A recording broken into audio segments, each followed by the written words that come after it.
Hello friends, welcome back to this channel. लक्ष्य तक आपके साथ स्वागत है आप सभी का आपके अपने इस चैनल में। आज है 13 जुलाई और आज का सीरीज़ बहुत ही इम्पोर्टेंट होने वाला है आप लोगों के लिए, क्योंकि कुछ क्वेश्चंस इतने ज़्यादा इम्पोर्टेंट है कि सीधे सीधे क्वेश्चन पूछे जाने की संभावना आपके एग्ज़ाम में। तो वीडियो के अंत तक बने रहिए, सारे क्वेश्चंस को बहुत ही अच्छे से देखिए, नोट डाउन करते हुए चलिए, पेन कॉपी साथ में रखिए और चलते हैं फिर सेशन को स्टार्ट करते हैं। आज के कई टॉपिक्स हैं जिस पे हम लोग बहुत डिटेल डिस्कस करने वाले हैं, रिवीजन भी करेंगे, तो सब कुछ साथ में चलता है। बस आपको धैर्य बना करके बैठे रहना है और एक एक क्वेश्चन को बहुत ही अच्छे से समझना है। चलिए सेशन को स्टार्ट करते हैं। सेशन को स्टार्ट करने से पहले आज का जो मोटिवेशन कोड है वो देख लेते हैं हम लोग। परफेक्ट परिस्थिति का इंतज़ार मत कीजिए, आज से अपने लक्ष्यों को पाने के लिए पूरी ताकत झोंक दीजिए। सफलता इंतजार से नहीं, काम करने से मिलेगी। बिल्कुल सही है, आपको सफलता वेट नहीं की सफलता आएगी मेरे द्वार पर, ऐसा कुछ नहीं। आप काम करते रहिए, जब सफलता को आना होगा आ जाएगा। बस आप इंतज़ार करना छोड़ दीजिए और डेडिकेशन के साथ, लगन के साथ लगे रहिए। तो चलिए सेशन को स्टार्ट करते हैं और देखते हैं आज का पहला क्वेश्चन क्या कह रहा है, जो कि इम्पोर्टेंट हो सकता है। फर्स्ट क्वेश्चन कह रहा है, प्रतिवर्ष अंतर्राष्ट्रीय बाघ दिवस कब मनाया जाता है? तो ये कब मनाया जाता है? 29 जुलाई को हर साल अंतर्राष्ट्रीय बाघ दिवस मनाया जाता है। और ये जो बाघ दिवस मनाया जाता है इसकी घोषणा कब कैसे की गई थी ये भी हम लोग डिस्कस करने वाले हैं। तो रशिया में सेंट पीटर्सबर्ग है, तो वहीं पर इसीलिए इसको कहा जाता है सेंट पीटर्सबर्ग घोषणा पत्र। तो 2010 में रूस के सेंट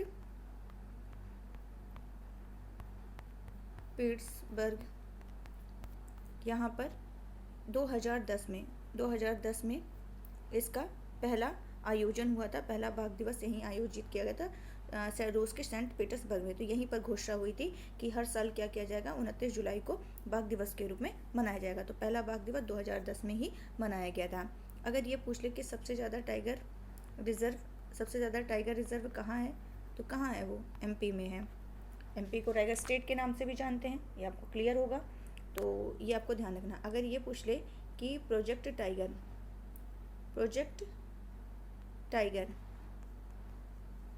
ये कब स्टार्ट हुआ था? 1973 में 1973। और अगर ये पूछ ले कि अभी नवीनतम टाइगर रिजर्व कौन सा बना है, तो वो है नवीनतम है गुरु घासीदास। ये गुरु घासीदास कहाँ है? छत्तीसगढ़ में है। कहाँ है गुरु घासीदास? छत्तीसगढ़ में। तो ये भी आपको ध्यान रखना है, जो कि कौन से नंबर का है? 53वें नंबर का है। और सेकंड क्वेश्चन ये पूछ ले, T/2 अवार्ड किसे इस बार प्रदान किया गया है? जो कि बाघों को दुगना करने का लक्ष्य जो पूरा कर लेता है उसको ये अवार्ड हर साल दिया जाता है। तो इस बार जो है सत्यमंगलम टाइगर रिजर्व को दिया गया था। कई बार रिविजन करा चुके हैं, आपको क्लियर हो गया होगा। तमिलनाडु में है ये सत्यमंगलम टाइगर रिजर्व, इसे को मिला है। और लास्ट टाइम पिछले साल जिसको मिला था वो कौन था? उत्तर प्रदेश का पीलीभीत था। तो ये सारे आपको ध्यान रखने हैं। चलते अपने नेक्स्ट क्वेश्चन की तरफ, देख लेते हैं हमारा नेक्स्ट क्वेश्चन क्या कह रहा है। हाल ही में किस राज्य सरकार ने मुख्यमंत्री नाश्ता योजना शुरू किया है? स्टार बना लीजिए। किस सरकार ने मुख्यमंत्री नाश्ता योजना शुरू किया? तो किसने शुरू किया है? ये किया है तमिलनाडु राज्य सरकार ने। तो तमिलनाडु राज्य सरकार ने 2022-23 के दौरान राज्य भर में इसको स्टार्ट किया है। क्लास 1 to 5th में 1.14 लाख 1.14 लाख से अधिक बच्चों को लाभान्वित करने के लिए ये 1545 सरकारी प्राथमिक विद्यालय में इस योजना का पहला चरण लागू करने का आदेश अभी हाल ही में जारी कर दिया गया है। किसने किया है? तमिलनाडु के जो सीएम हैं उनका क्या नाम है? MK Stalin. तो स्टालिन ने क्या किया है, इसकी अभी घोषणा की है कि उनका कहना ये है कि जो छात्र सुबह नाश्ता छोड़ करके स्कूल आ जा रहे हैं तो उन्हीं को नाश्ता उपलब्ध कराने के लिए वहाँ के सरकार ने, तमिलनाडु के सीएम ने ये फैसला लिया है। और इन्होंने बताया है कि प्रत्येक छात्र को सब्जियों के सांभर के साथ 150 से 500 ग्राम नाश्ते का पका हुआ भोजन उपलब्ध कराया जाएगा, ये इसमें इन्होंने बताया है। तो इतना तो आपको क्लियर हो गया होगा, कितना? 150 से 500 ग्राम का 500 ग्राम। और इसमें ये बताया गया है कि नाश्ते में 50 ग्राम चावल या सूजी या स्थानीय रूप से उगाए गए जो अनाज हैं 15 ग्राम दाल सांभर और स्थानीय रूप से उपलब्ध सब्जी प्रदान की जाएगी। और इसके अलावा इन्होंने क्या घोषणा की, सप्ताह में कम से कम 2 दिन उपलब्ध अनाज से बना नाश्ता उपलब्ध कराया जाएगा, जो स्थानीय रूप से उपलब्ध अनाज होंगे उससे बना होगा। और तमिलनाडु ही पहला ऐसा राज्य था जिसने सबसे पहले सरकारी स्कूल के छात्रों को मिड डे मील भोजन प्रदान करना शुरू किया था। ये भी पॉइंट आपको नोट करना है। अगर तमिलनाडु की राजधानी की बात करें तो चेन्नई, यहाँ के सीएम कौन है, MK स्टालिन, और यहाँ के राज्यपाल कौन है, RN रवि। कौन है, RN रवि। तो ये भी आपको ध्यान रखना है। उम्मीद है ये क्वेश्चन भी आपको क्लियर हो गया होगा। चलते हैं नेक्स्ट क्वेश्चन की तरफ। तीसरा क्वेश्चन क्या कह रहा है, कौन सी राज्य सरकार जनजातीय क्षेत्र में हर घर ऊर्जा उत्सव आयोजित कर ग्रामीण लोगों को जीवन प्रकाश लाने के लिए प्रतिबद्ध है। कौन सा राज्य सरकार जनजातीय क्षेत्र में हर घर ऊर्जा उत्सव आयोजित कर ग्रामीण लोगों के जीवन में प्रकाश लाने के लिए प्रतिबद्ध है? तो वो कौन सा है, महाराष्ट्र राज्य सरकार है। तो महाराष्ट्र के जो सीएम हैं एकनाथ शिंदे, अभी हाल ही में ये बने हैं शिंदे, तो इन्हीं के द्वारा ये घोषणा की गई है। तो महाराष्ट्र के जो सीएम एकनाथ शिंदे, इन्होंने ही जनजातीय क्षेत्र में इसको लागू किया है। तो ये आपको ध्यान रखना है। ऊर्जा उत्सव पावर @2047 2047 ये कहाँ पर स्टार्ट हुआ है, महाराष्ट्र के थाड़े के शाहपुरा में ये लागू हुआ है। महाराष्ट्र के थाड़े के शाहपुरा के जनजातीय क्षेत्र में महाराष्ट्र के थाड़े में के शाहपुरा में ये लागू हुआ है। क्या, ऊर्जा उत्सव पावर @2047। तो ये हर घर ऊर्जा उत्सव के रूप में ये स्टार्ट किया गया है। तो उम्मीद है ये आपको क्लियर हो गया होगा। कहाँ ये स्टार्ट किया गया, महाराष्ट्र। तो ये आपको ध्यान रखना है। और ये किस सौभाग्य योजना, अब इसी से संबंधित सौभाग्य योजना, तो इसी समय इसको भी आप रिवीजन कर लीजिए। सौभाग्य योजना कब स्टार्ट की गई थी? तो सौभाग्य योजना का तो पहले ये जान लीजिए क्या नाम है, सहज बिजली हर घर योजना। तो पहला राज्य जो है इसके तहत कौन है, सौभाग्य योजना के तहत राजस्थान है। सौभाग्य योजना के तहत पहला राज्य सहज बिजली हर घर योजना के तहत कौन है, राजस्थान है। और ये कब स्टार्ट की गई थी, 2017 में स्टार्ट की गई थी। 25 सितंबर 2017 में ये स्टार्ट की गई थी। तो ये आप ध्यान रखिएगा, इंपॉर्टेंट है ये सन। चलते हैं नेक्स्ट क्वेश्चन की तरफ। और क्या करिए, सेशन को आप लाइक कर दीजिए, तुरंत कर दीजिए, क्योंकि आप लोग भूल जाते हैं। नेक्स्ट क्वेश्चन है, जुलाई 2022 में किस राज्य में बोनालू महोत्सव मनाया गया है? तो कहाँ बोनालू महोत्सव मनाया गया है? ये मनाया गया है आपका तेलंगाना में। कहाँ मनाया गया है? तेलंगाना में बोनालू महोत्सव ये मनाया गया है। तो ये जो बोनालू महोत्सव है ये कब मनाया जाता है ये भी जानना जरूरी है। तो ये आपका वर्षा ऋतु में मनाते हैं। वर्षा ऋतु में मनाते हैं, ये आपको फैक्ट ध्यान रखना है। और ये क्या कहते हैं, काली देवी की इसमें पूजा होती है। किसकी पूजा होती है? काली देवी की पूजा होती है। और ये यहाँ पे बोनालू लिखा है, यहाँ पे बोनालू जो है बोनम से बना है। और बोनम का मतलब होता है यहाँ पे जो वो देवी का प्रसाद। बोनम का मतलब देवी का प्रसाद। यहाँ पे क्या करते हैं, प्रसाद बना करके देवी को अर्पित किया जाता है। और वर्षा ऋतु में मनाते हैं। और क्यों मनाते हैं? उनको काली देवी को धन्यवाद अर्पित करने के लिए ये क्या है, बोनालू महोत्सव मनाया जाता है। इतना आपको क्लियर हो गया होगा। और वर्षा ऋतु में मनाते हैं, क्लियर है। और अब इसी से रिलेटेड, तेलंगाना से रिलेटेड और दो हैं, इसको भी आप ध्यान रखिए। एक मेदराम जात्रा और एक बथु कुंभा।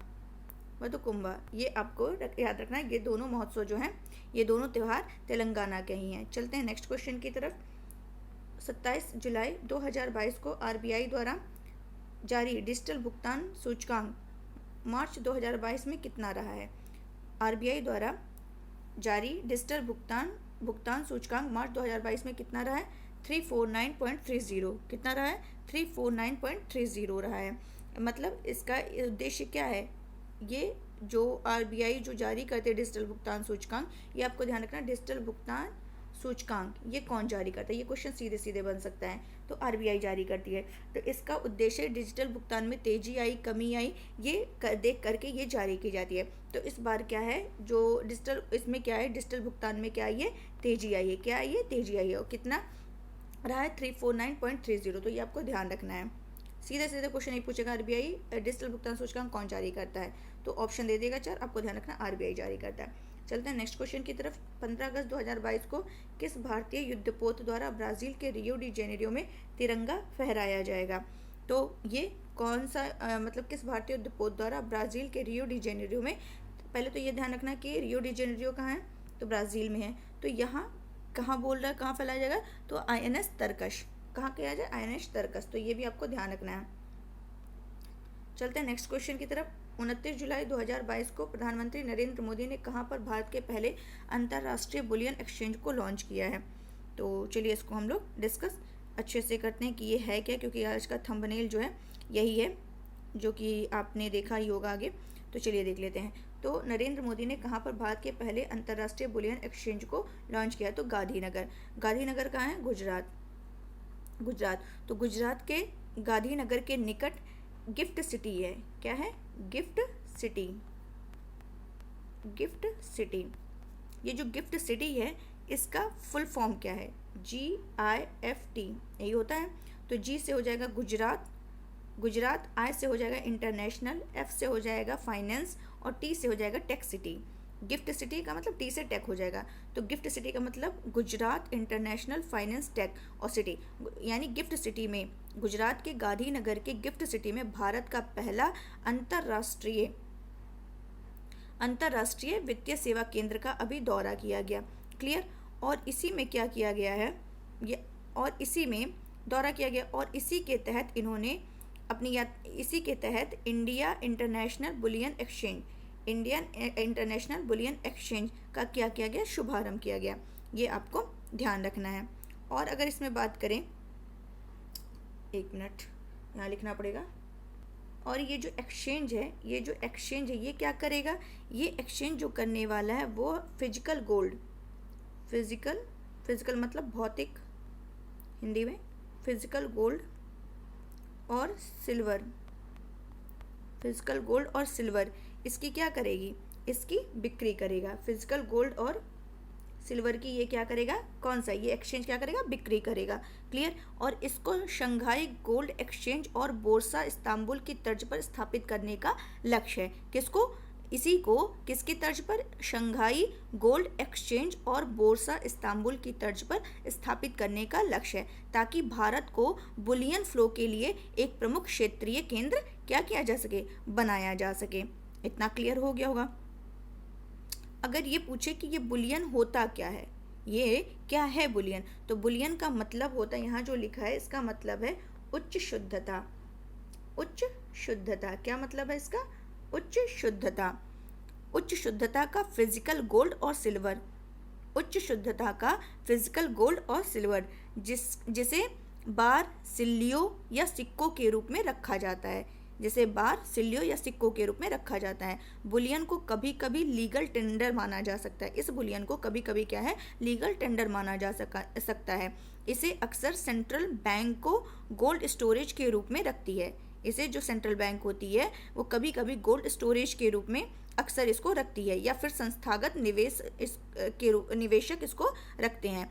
अब इससे होगा क्या, इससे फ़ायदा क्या होगा, तो जो ये आपका IBX है, ठीक है, IIBX है, इसकी ग्रोथ केवल गिफ्ट सिटी तक ही सीमित नहीं होगी, बल्कि यह देश भर से सभी जो ज्वेलरी मैन्युफैक्चरिंग हब्स हैं वहाँ तक इसकी होगी। तो सोना आयात करने की अनुमति किसको होगी, इस IBBX, एक मिनट यहाँ मैं लिख दे रही हूँ, IIBX, जो योग्य ज्वेलर्स होंगे उनको IIBX के जरिए सोना आयात करने की अनुमति होगी। क्लियर हो गया होगा आपको। और बहुत ज़्यादा डीप जाने का मतलब नहीं है कुछ, तो बस आपको याद रखना है कि बुलियन होता क्या है, इसमें होगा क्या, तो यही इसके IIBX के माध्यम से ये होगा, जो कि अभी गिफ्ट सिटी में इसका क्या किया गया, ये आपको पूरा क्लियर हो गया होगा कि फिजिकल गोल्ड और चांदी की यहाँ से बिक्री होगी। और वो कैसी होनी चाहिए, बुलियन का मतलब हाई गुणवत्ता वाली होनी चाहिए, ठीक है, उच्च शुद्धता वाली होनी चाहिए। ये आपको बस इतना ध्यान रखना है। चलते हैं नेक्स्ट क्वेश्चन की तरफ। हाल ही में इंग्लैंड के लीसेस्टर क्रिकेट ग्राउंड का नाम भारत के किस क्रिकेटर के नाम पर रखा गया है? तो किसके नाम पर रखा गया? सुनील गावस्कर के नाम रखा गया है। सुनील गावस्कर के नाम पर इंग्लैंड के, ये भी इंपॉर्टेंट क्वेश्चन है, लीसेस्टर ग्राउंड का नाम किसके नाम पर रखा गया? तो सुनील गावस्कर के नाम। इतना क्लियर हो गया होगा। और ये अगर बात करें कि जब इंग्लैंड में किसी क्रिकेट स्टेडियम का नाम ये जो है लीसेस्टर क्रिकेट ग्राउंड जो है, जिसका स्वामित्व किसके पास है? Bharat sports and cricket club के पास है। किसके पास है? भारतीय स्पोर्ट्स एंड क्रिकेट क्लब के पास है। इतना आपको क्लियर हो गया होगा।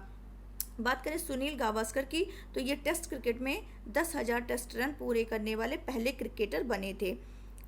क्लियर। और ये उपलब्धि उन्होंने कब हासिल की थी? 1987 में। 1987 में अहमदाबाद में पाकिस्तान के खिलाफ इन्होंने यह उपलब्धि हासिल की थी। और इन्होंने भारत के लिए 100 से ज़्यादा वनडे मैच भी खेले हैं। और रिटायरमेंट के बाद वे कमेंट्री में अपना नाम कमा रहे हैं। ये सब तो आपको पता ही होगा। और हाँ, इनकी एक ऑटोबायोग्राफी, उन्होंने अपनी ऑटोबायोग्राफी लिखी है जिसका नाम है सनी डेज। ये भी ध्यान रखिएगा, हो सकता है क्वेश्चन करंट में है तो पूछा जा सके। चलते हैं नेक्स्ट क्वेश्चन की तरफ। हाल ही में किसे विंस्टन चर्चिल लीडरशिप अवार्ड से सम्मानित किया गया है? तो किसे सम्मानित किया गया है? वोलोदिमिर जेलेंस्की को दिया गया। यूक्रेन के जो राष्ट्रपति हैं वोलोदिमिर जेलेंस्की, इन्हें ही इसे विंस्टन चर्चिल लीडरशिप अवार्ड से सम्मानित किया गया है। स्टार बनाइए, ऐसा क्वेश्चन बहुत पूछा जाता है। क्यों दिया गया है? तो संकट के टाइम में जो विंस्टन चर्चिल और जेलेंस्की की तुलना करने के बाद जो प्रधानमंत्री बोरिस जॉनसन है, ब्रिटिश प्रधानमंत्री, उन्होंने 26 जुलाई 2022 को यह पुरस्कार प्रदान किया है। 24 फरवरी 2022 को यूक्रेन पर जब 24 फरवरी 2022 को यूक्रेन पर रशिया का जब अटैक हुआ, तो उसके खिलाफ खड़े होने और वापस लड़ने के लिए जेलेंस्की को यह पुरस्कार किया गया है।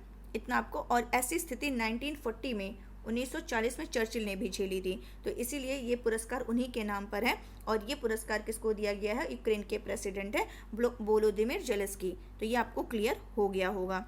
और ये वर्चुअल मोड में दिया गया है, ये भी आपको ध्यान रखना है। और ये पहली बार जो ये अवार्ड है, ये 2006 में, पहली बार ये अवार्ड 2006 में दिया गया था। इतना आपको ध्यान रखना है। और विंस्टन चर्चिल जो हैं, ये एक ब्रिटिश राजनेता, लेखक और सैनिक थे। सेकेंड वर्ल्ड वॉर के साथ साथ उन्होंने 1951 टू 1955 तक यूनाइटेड किंगडम के प्रधानमंत्री के, मतलब 1951 से 55 तक इन्होंने यूके के प्रधानमंत्री के रूप में काम किया था। और बस ये आपको इतना ध्यान रखना, बहुत ज़्यादा डीप नहीं, बस ये जानना है कि ये किसके लिए और किन्हें दिया गया है। चलते हैं नेक्स्ट क्वेश्चन की तरफ। हाल ही में कौन सा राज्य सेमीकंडक्टर नीति शुरू करने वाला? Most important question. हाल ही में कौन सा राज्य सेमीकंडक्टर नीति शुरू करने वाला भारत का पहला राज्य बन गया है? तो किसने किया है? ये है गुजरात ने क्या किया है? ये गुजरात जो है सेमीकंडक्टर नीति शुरू करने वाला भारत का पहला राज्य बन गया है। तो गुजरात के जो सीएम हैं, पहले ये जान लेते हैं कौन है? भूपेंद्र पटेल। इन्होंने ही अगले 5 साल के लिए, कितने साल के लिए? 5 साल के लिए। और वो 5 साल कब से कब तक होगा? 2022 से 27 तक। तो इन्होंने क्या किया है? अगले 5 वर्षों में कितना? 2 लाख नए रोजगार सृजित करने के लिए सेमीकंडक्टर नीति 2022 से 27 का इन्होंने क्या अनावरण किया। ये आपको ध्यान रखना है। और इस नीति का उद्देश्य क्या है? उद्देश्य यही है कि गुजरात में semiconductor fabrication unit, display fabrication unit, silicon photonics और सेमीकंडक्टर असेंबली, टेस्टिंग, मार्किंग और पैकेजिंग सुविधाओं को क्या करना है? आकर्षित करना है। कहने का मतलब है इनके कहने का मतलब है कि जो ये सेमीकंडक्टर नीति का जो उद्देश्य जो स्टार्ट किया जा रहा है, इसमें निवेश को क्या करना है? निवेश को आकर्षित करना है। इस क्षेत्र में निवेश को बढ़ाना है लोगों। और निवेश कैसे होगा? कैसे कोई बड़ा निवेश इन्वेस्ट करेगा? तो लोगों को उसके लिए क्या करना है? प्रोत्साहित करना है। लोगों को उसके लिए प्रोत्साहित करना है। और जब ये हो जाएगा ऐसा, तो उससे क्या होगा? उससे क्या होगा? रोजगार बढ़ेगा। तभी तो रोजगार बढ़ेगा, जो कि इसका उद्देश्य है कि 2 लाख नए रोजगार सृजित करना, ये इसका उद्देश्य है। तो ये आपको ध्यान रखना है। और ये पहली बार है कि किसी राज्य ने समर्पित सेमीकंडक्टर नीति शुरू की है। और ये गुजरात इलेक्ट्रॉनिक नीति के साथ सेमीकंडक्टर नीति लागू करेगा। और इसके तहत राज्य सरकार एक निर्माण परियोजना के लिए 200 एकड़ पर 75% सब्सिडी प्रदान करेगी। ये भी आपको ध्यान रखना है। और भूमि पर सब्सिडी केवल उन्हीं परियोजनाओं को दी जाएगी जो धोलेरा विशेष निवेश क्षेत्र में स्थापित की जाएंगी। कहाँ पर? धोलेरा विशेष निवेश क्षेत्र में स्थापित की जाएगी। और सरकार 10 साल की अवधि के लिए 2 रुपये प्रति यूनिट बिजली शुल्क सब्सिडी भी देगी। ये भी ध्यान रखना है। और 5 साल की अवधि के लिए 12 रुपये प्रति घन मीटर पानी भी मिलेगा। और यह नीति जो होगी राज्य में सेमीकंडक्टर और डिस्प्ले मैन्युफैक्चरिंग इकोसिस्टम को क्या करेगी? बढ़ावा देगी। बस ये आपको ध्यान रखना है। तो चलिए कल का फटाफट रिवीजन करते हैं। हाल ही में जारी कोटक प्राइवेट बैंकिंग हुरून सूची के अनुसार 2021 में भारत की सबसे धनवान महिला कौन है? रोशनी नाडर मल्होत्रा हैं। सेकंड पे फाल्गुनी थी। थर्ड में किरण मजूमदार थी जो कि बायोकॉन की थी। और ये फाल्गुनी नायका के, और जो रोशनी नाडार है वो SCL टेक्नोलॉजी की थी हेड। तो ये आपको ध्यान रखना है। चलते हैं सेकंड क्वेश्चन। जुलाई 2022 में ICC के ने 3 देशों को एसोसिएट सदस्य का दर्जा दिया है। तो वो 3 देश ऐसे कौन से थे? तो उज्बेकिस्तान, कंबोडिया, ये दोनों एशियाई देश थे। आइवरी कोस्ट अफ्रीका का था। तो ये आपको ध्यान रखना। और ICC कुल के में टोटल कितने मेंबर हैं? 108 हैं। और यहाँ का जो हेडक्वार्टर है दुबई है, और जो यहाँ के हेड हैं वो ग्रेग बर्कले हैं। हाल ही में उत्तर प्रदेश का कौन सा विश्वविद्यालय A++ ग्रेड पाने वाला विश्वविद्यालय बन गया है? तो लखनऊ विश्वविद्यालय। Next question. 11 से 30 अक्टूबर 2022 के बीच फीफा अंडर-17 महिला विश्व कप 2022 का आयोजित किया जाएगा? भारत में आयोजित किया जाएगा। किस राज्य ने मुख्यमंत्री सारथी योजना की शुरुआत करने की घोषणा की? झारखंड। आज कल आपने मुख्यमंत्री सारथी योजना पढ़ा था, तो झारखंड। और आज आपने पढ़ा मुख्यमंत्री नाश्ता योजना, जो कि कहाँ का है? तमिलनाडु।